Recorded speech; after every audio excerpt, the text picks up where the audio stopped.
Это программа «Актуальное интервью», в студии Иван Лазаренко. В Якутске в эти дни проходит 10-й юбилейный международный фестиваль классического балета «Стерх». И у нас в студии сегодня специальный гость этого фестиваля, заслуженный артист России, солист Большого театра и ведущий программы «Абсолютный слух» телеканала «Культура» Геннадий Янин. Геннадий Петрович, здравствуйте. Добрый день. Расскажите, как прошли первые дни фестиваля и какие уже у вас сложились впечатления от его участников? Уже вчера мы отыграли второй день фестиваля. Было 2 спектакля, было открытие, было «Лебединое озеро», и вчера был балет «Дон Кихот». Помимо того, что я здесь присутствую как ведущий, я еще и присутствую как профессиональный артист балета, и, конечно, свое какое-то мнение, свой взгляд на вещи не могу ни скрыть, не поделиться с вами. А впечатления мои самые-самые, что ни на есть, вообще замечательные. Я первый раз в Якутске, и, естественно, я с детства знал, что здесь есть оперный театр, потому что, учась в балетной школе в Москве, со мной вместе училась целая группа детей из Якутии. Мы проучились 8 лет. И зная, что здесь балет прекрасный, замечательный, очень давно, я ехал сюда как в балетный город. Что, собственно, и получил, но было приятствие вот в чем. Фестиваль – это, конечно, демонстрация красивых спектаклей, приглашенных солистов и так далее. Поэтому мы сейчас не рассматриваем приглашенных солистов. Вообще, в принципе, на мой взгляд, обсуждение солистов, они потому и солисты, что они очень хорошо танцуют. Да. Собственно, в этом нет ничего удивительного. Но труппу делает балетного театра, оперного театра – это хор. Балетного театра – это кор-де-балет. Поэтому, как профессионал, приезжая в любой театр, я сразу смотрю на то, что делает сзади кор-де-балет.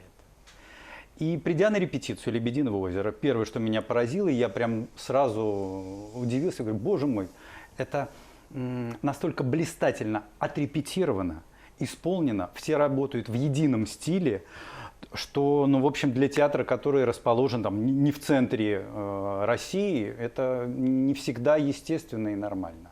Это просто такой большой-большой плюс всем. Это потом я уже узнал, что здесь есть своя школа, сразу видно, что люди работают в одном стиле. Это прекрасная совершенно заслуга. И я думаю, что и правительство, поскольку, конечно, это не без участия руководства делается все. Я знаю труппы, где очень разношерстная труппа, и тоже это сразу видно.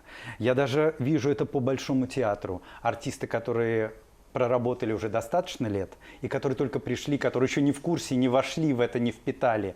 Потому как, немного разорвана связь между училищем и театром, как это было, например, во времена моей молодости. Я не побоюсь сказать, в прошлом веке. Да, и то, что из училища уже приходят сразу в театр готовые артисты, знающие репертуар, это потрясающе. Это очень сразу впечатляет. На ваш взгляд, проведение таких фестивалей, оно обосновано, оно что-то дает участникам, какой-то полезный опыт? Или, и зрителям в том числе, или все-таки это, скажем так, лишняя трата времени и денег, и лучше бы ставить оперные постановки побольше и почаще? Это не может не приносить свои плоды, потому что, что называется, вариться в собственном соку можно, но недолго. Потому что все равно это начнет все засахариваться и выкипать. Поэтому, конечно, привлечение, приток свежей крови, как то, например, посмотреть, как работают другие солисты в других театрах. Это же замечательно. Насколько я знаю, сюда приглашены прям прекрасные солисты. И уже отсмотрев спектакль «Лебединое озеро» с парой из Михайловского театра, вчерашний «Дон Кихот» с солистами из Казахстана и из Мариэл, это для труппы полезно. Потому что, конечно, они знают своих. Да, для своих это интересно тем, что своим солистам признанным приходится выступать, чуть в других партиях. Может быть, для себя не совсем привычных. И так сразу видно, когда, допустим, премьер выступает в какой-то, достаточно так, не то чтобы второстепенной, но не в самой главной партии.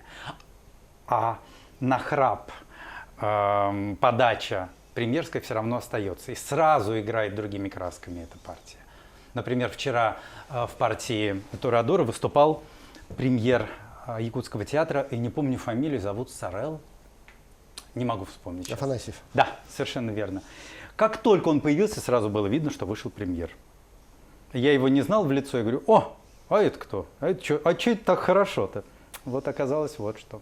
Все-таки солистам это идет на пользу. Конечно, конечно. А зритель, и вообще это немножечко всех будоражит, да, вот эта неделя такой напряженной работы, неделю идет этот фестиваль, солисты меняются, а труппа-то одна и та же, кардебалет-то один и тот же, и работают они каждый день, и очень сложные спектакли, да, просто перечислить «Лебединое озеро», «Спартак», настолько разные, огромные спектакли, «Дон Кихот», «Корсар», который будет сегодня вечером, ну и заключительный гала-концерт. Это очень серьезная работа для любой труппы. Вы служите в театре уже очень давно, опыт у вас колоссальный, ну и, естественно, вы очень много общаетесь с молодыми артистами. Можно ли говорить о том, что среди молодежи нынешней есть все-таки Плисецкие, Улановы, или пока рано говорить о том, что фамилии, которые будут на слуху десятилетиями, еще уже появились? Не появились. А с чем это связано, может быть? Вы знаете как, вот балет нам достался, советский балет, нам достался в наследство от Российской империи, от царского режима. И на такую высоту, как при императоре, как при императорских театрах, балет был поднят благодаря во многом денежным субсидиям и вливаниям туда. Очень много вкладывалось в развитие, в поддержание, в декорации, в костюмы, в привлечение гастролирующих солистов. И это хотели разрушить после революции 17 года, но все-таки сохранили, потому что всем очень нравится, как девушки танцуют на сценах, любому режиму. И стали поддерживать, например, вот Сталин. Да, почему так Большой театр был вознесен на такую недосягаемую высоту очень надолго? Потому что в определенном году, боюсь соврать, 29-м либо 31-м, был издан указ, в который Большой театр поставил совершенно особняком от всех остальных театров. Сделал его государством в государстве. Были очень повышены зарплаты, было сделано спецпитание, спецтранспорт, спецдетские сады, поликлиники, больницы, дома отдыха. И, конечно, на этой базе все это развивалось и продолжало развиваться, ну, как бы сохраняя вот тот режим, который был задан до 17 года, тот ритм. А потом мы все дожили до 90-х. Это было непростое очень время, несмотря на то, что Большой театр работал как пик коммунизма все эти годы, но все равно что-то мы, конечно, безусловно, потеряли. И этот вид искусства существует в нашей стране, во всяком случае. Вот можно это проследить даже по истории нашего государства. Чем больше заинтересованность государства в этом виде искусства, тем ярче оно расцветает. Сейчас, потому что слишком много проблем вокруг везде, конечно, знаете как, откровенно говоря-то, ну уж не совсем до балета. Поэтому сейчас мы переживаем не лучшие годы. А из чего рождаться? Вот, например, даже еще в моей молодости, еще когда я был маленьким, ездили группы педагогов по всему Советскому Союзу, собирая всех одаренных детей. Вот, например, та группа из Якутии, тому подтверждение, с которой я проучился. И... Но сейчас этой практики уже нет. Нет, конечно. Нет, сейчас уже это все закончилось, и ну, вот это и дает свои плоды, не самые лучшие. Ну, вы очень много гастролируете, вы ездите по регионам, и по сравнению с другими субъектами, грубо говоря, Российской Федерации, как бы вы оценили уровень именно нашего якутского балета? Ой, просто, знаете, так, 5. Не сказать, что 5 с плюсом, но прям твердая 5. Это совершенно неожиданное для меня, честно скажу. Потому что, ну, я не буду вдаваться в нюансы профессиональные, но, знаете, как у всех красивый почерк, все грамотно пишут, и это либо одно, либо другое, либо грамотность, либо красивый почерк. А когда и то, и другое совпадает, это здорово прям. Откройте тайну, что для вас в целом балет и за что вы его так любите? Тайна, ой, прям сейчас открою. Это моя профессия. Я шучу.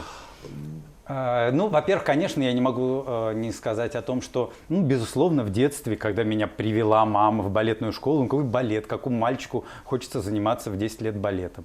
Ну, вот на этом этапе и отсеиваются, может быть, 99% желающих. Нет, просто остаются уже, знаете, потом наступает привыкание, потом, когда ты понимаешь, что у тебя получается, и что это не надо для этого там особо сломать ноги и руки, то думаешь, о, действительно, ничего.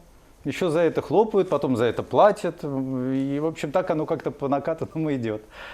Но очень много вкладываешь души.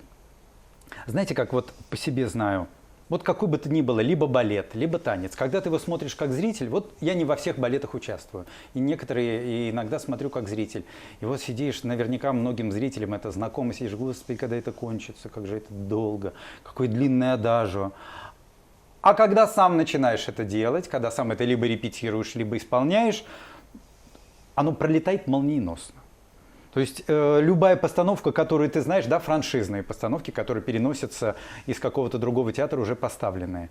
И ты уже заранее знаешь, ее заранее посмотрел, она, конечно же, не понравилась, но ты начинаешь репетировать, и она уже нравится, и уже, а вроде бы и даже и ничего. Так что души много вкладывается. Ну, помимо того, что вы замечательный артист, вы еще и Спасибо телевизионный большое. ведущий, ведете передачу «Абсолютно слух» на канале «Культура». Что для вас значит этот проект? Это хобби, это призвание или что это еще? Или профессия, может быть, вторая у вас телеведущего будет? Ну, смотрите, как это, во-первых, не без гордости могу сказать, что эта программа уже выходит в эфир 11-й сезон. И с первого выпуска я являюсь ее ведущим. И не то, чтобы меня позвали, а приходите, вот давайте. Нет, я просто проходил кастинги, и среди многих очень уважаемых, именитых артистов, вот меня выбрали, за что я очень благодарен. И, конечно, поначалу все это было очень непривычно. Конечно, это не является моей профессией изначально. Надо было как-то учиться говорить перед камерой, правильно говорить, правильно дышать. Это совершенно все другое. И сейчас уже это гораздо проще и приносит удовольствие. Раньше это были невероятные нервы перед каждыми съемками. Очень было страшно. А я до сих пор хожу и обращаюсь к своему к продюсеру, говорю, я умоляю, уничтожьте, пожалуйста, все носители с первыми выпусками. Это чудовищно, давайте переснимем. Ну, наверное, все прошли через наверное, это. да. Но я просто, понимаете, как не в 10 же начал и не в 20, а уже будучи зрелым артистом и такой, на мой взгляд, фиаско актерское. Прям переживал очень с трудом. Я благодарю вас за беседу, Геннадий Петрович. Спасибо Желаю вам большое. всего самого-самого доброго. Спасибо. Спасибо, до свидания. Это была программа «Актуальное интервью», и у нас в гостях сегодня был замечательный человек, заслуженный артист России, ведущий программы «Абсолютный слух» телеканала «Культура» Геннадий Янин. До встречи в эфире.